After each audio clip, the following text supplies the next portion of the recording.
2025년 1월 20일 오후 2시 워싱턴 DC의 하늘 아래 한 남자가 성경 위에 손을 올렸습니다. 그 순간 지구 반대편 서울 여의도의 증권사 딜링룸에서는 전화벨이 동시에 터져 나왔습니다.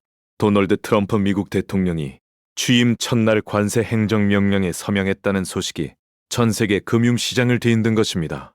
불과 몇 분 만에 현대차 주가는 흔들리기 시작했고 삼성전자 주가도 미세하게 떨렸습니다. 그런데 그 순간 반대편 화면에서 조용히 오르기 시작한 주가들이 있었습니다. 한화의 어로스페이스와 한국항공우주, 그리고 HD현대 중공업의 차트가 서서히 위를 향했습니다. 같은 뉴스를 보고 누군가는 손을 떨며 팔았고 누군가는 차갑게 사들였습니다. 도대체 이 차이는 어디서 오는 것일까요? 오늘 저는 트럼프의 관세 전쟁이 대한민국 산업 지도를 어떻게 갈라놓고 있는지 그 냉혹한 현실을 파헤쳐 드리겠습니다. 먼저 직격탄을 맞은 업종들의 참혹한 현장부터 가보겠습니다.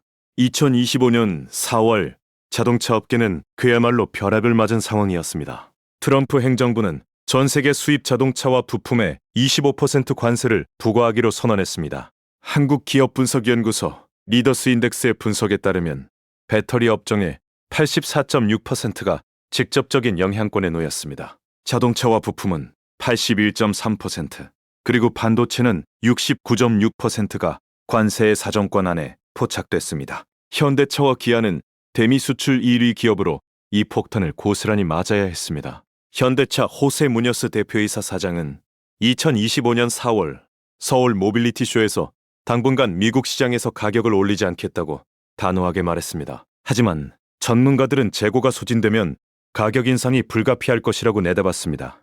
결국 25%의 관세는 소비자 가격에 전가되든지 아니면 기업이 손해를 떠안든지 둘 중 하나를 선택해야 하는 잔인한 구조를 만들어냈습니다. 정부는 급히 정책금융을 기존 13조 원에서 15조 원으로 늘리고 전기차 보조금을 최대 80%까지 상향하는 긴급 대응 방안을 내놨습니다. 하지만 업계 전문가들은 이것이 언발의 오줌 누기일 뿐이라는 말을 아끼지 않았습니다.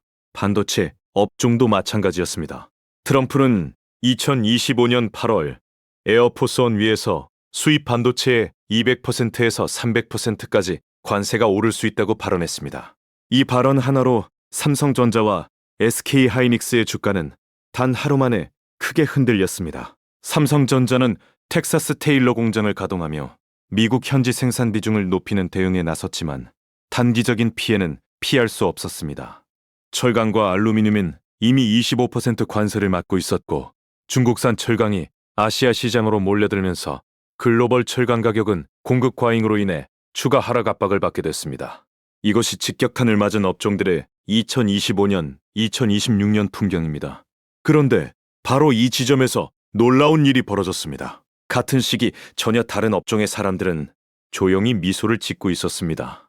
그 첫 번째 주인공은 방위 산업입니다. 트럼프가 나토 회원국들에게 국방비를 지역 내 총 생산 대비 5%까지 올리라고 압박하자 유럽 국가들은 패닉 상태에 빠졌습니다. 미국 무기를 사자니 터무니없이 비싸고 직접 생산하자니 시간이 없었습니다. 그때 시선이 향한 곳이 한국이었습니다.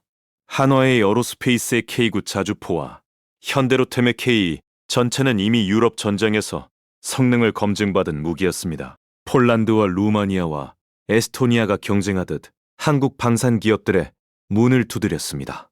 2025년, 2026년 한화의 에어로스페이스의 수출 계약은 숨이 막힐 정도로 빠르게 쌓여갔습니다. 트럼프의 관세 전쟁이 유럽의 군비 경쟁을 촉발했고 그 최대 수혜자가 한국 방산이 된 것입니다. 메쿠리 증권은 보고서에서 트럼프 관세 체제에서 방산과 조선이 상대적으로 가장 안전한 업종이라고 명시했습니다. 2025년 4월 8일 한화의 에어로스페이스 주가는 단 하루에 9% 올랐고 LIG 넥스원은 4.81% 상승했습니다. 두 번째로 웃는 업종은 조선입니다. 트럼프는 미국 제조업을 살리겠다고 중국을 때렸는데 그 과정에서 미국 스스로가 조선업 경쟁력을 잃어버렸다는 사실을 발견했습니다. 미국은 수십 년 동안 자국 내에서 배를 거의 만들지 않았습니다. 미 해군은 함정을 제때 수리하고 건조할 능력을 잃어버렸고 상업용 선박 시장에서도 한국과 중국에 완전히 밀려있는 상태였습니다. 트럼프 행정부는 중국 조선업 의존도를 줄이기 위해 한국과 일본 조선사를 전략적 파트너로 지목했습니다.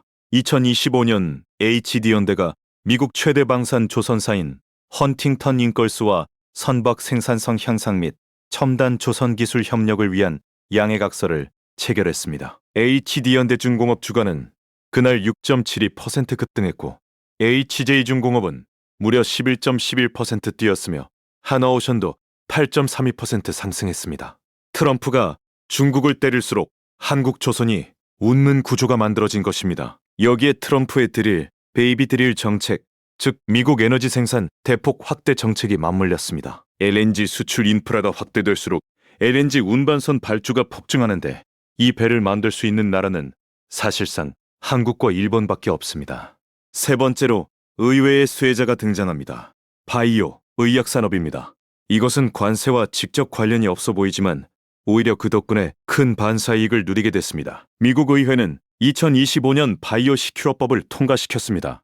이 법은 중국 바이오 기업이 미국 제약회사의 의약품을 대신 생산하는 것을 금지하는 법입니다. 우시바이오로직스와 같은 중국계 위탁개발 생산 기업들이 미국 시장에서 퇴출당하게 된 것입니다. 갑자기 전 세계 제약사들이 새로운 위탁 생산 파트너를 찾아야 하는 상황이 됐습니다. 그 자리에 삼성바이오로직스와 셀트리온이 있었습니다. 삼성바이오로직스는 전 세계에서 가장 큰 단일 사이트 바이오 의약품 생산 시설을 보유하고 있어 중국 기업이 떠난 자리를 채울 준비가 이미 되어 있었던 것입니다. 이것은 관세의 피해가 아닌 지정학적 재편의 수혜입니다. 네 번째로 조용히 웃고 있는 업종은 국내 소재와 원자재 기업들입니다.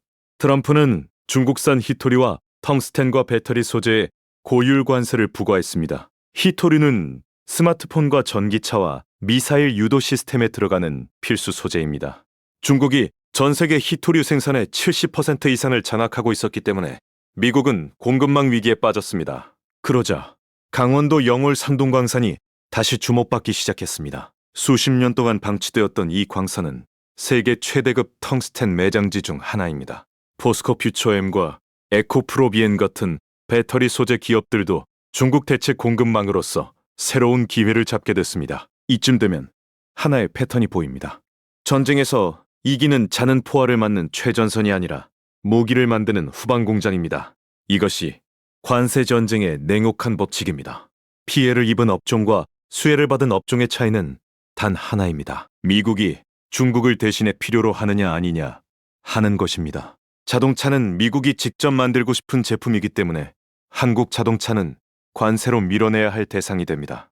하지만 LNG선을 만드는 능력은 미국이 당장 가질 수 없습니다. 방산 무기를 유럽에 공급하는 속도도 미국 혼자서는 감당이 안 됩니다.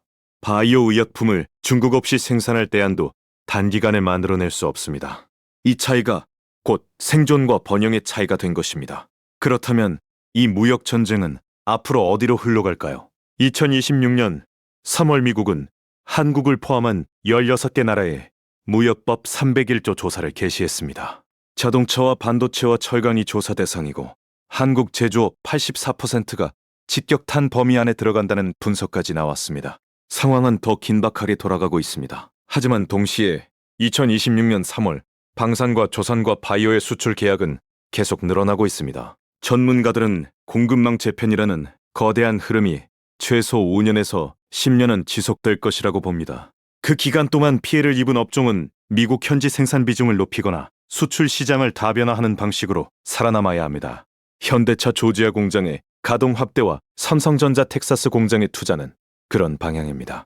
수혜를 받은 업종은 이 기회를 잡기 위한 투자를 더욱 빠르게 해야 합니다. 한화의 어로스페이스의 2025년 유상증자도 그 준비의 일환입니다. 역사를 보면 경제적 혼란의 시기에는 항상 무너지는 자와 새로 서는 자가 공존했습니다.